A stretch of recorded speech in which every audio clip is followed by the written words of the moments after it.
వేగంతో ఈ యొక్క రాష్ట్ర అభివృద్ధి మీదే కేంద్రీకరించి ఉంది మన తెలుగుదేశం ప్రభుత్వం. ఎవరిని నిద్రపోని నా కార్య దురణం నా సుఖం నా నిద్ర. సో అందరూ కూడా మీరంతా కూడా ఎన్నో ముందు ఆశలు పెట్టుకుని ఈ యొక్క రాష్ట్రాన్ని ఎలా ఆయన ఊహించుకుంటారు. మీ అందరు కూడా అందరి తలల్లో కూడా ఎక్కిందనుకుంటా.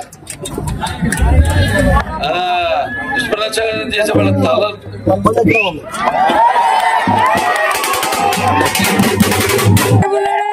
జ్ఞాన సంపదల బ్రాహ్మణున్న ఐశ్వర్య మంచి చైతన్యానికి మాదిగని కష్టాన్ని నమ్ముకున్న కొమ్మరిని కంసాలని రచుకుంటే నాయ బ్రాహ్మణుని కలుగిత గాలి కల్మషంలోని యాదవుని ఆపదలాదుకునే వెలబడి వ్యక్తిత్వం రాజుని అమనం అనిపించే కమ్మని పౌరుషంలో రెడ్డిని బుద్ధబలంలో కాపుని అంటుంటా నేను. అది అంటుంటేనే నా వెంట్రుకలు ఇక్కపడుచుకుంటాయి అనలేరు ఎవరు.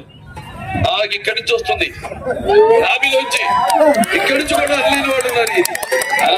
ఇది డైలాగ్ గా చెప్పట్లా. ఇది రామగారు కొడుకునైనంత మాత్రంగా సినిమాల్లో కానీ రాజకీయాల్లో కానీ రాణించాలని లేదు.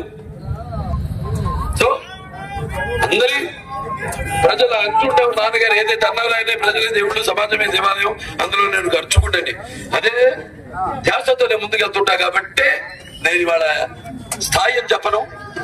ఆయన విగ్రహావిష్కరణలో స్థాయిల గురించి ఎవడు మాట్లాడటానికి దమ్ములేదు. నా అభిమానులు మీరందరూ కూడా ఎన్నో సాంఘిక సంక్షేమ కార్యక్రమాల్లో మీరు కూడా పాల్గొంటున్నారు. చాలా సంతోషంగా ఉంది, గర్వంగా ఉంది.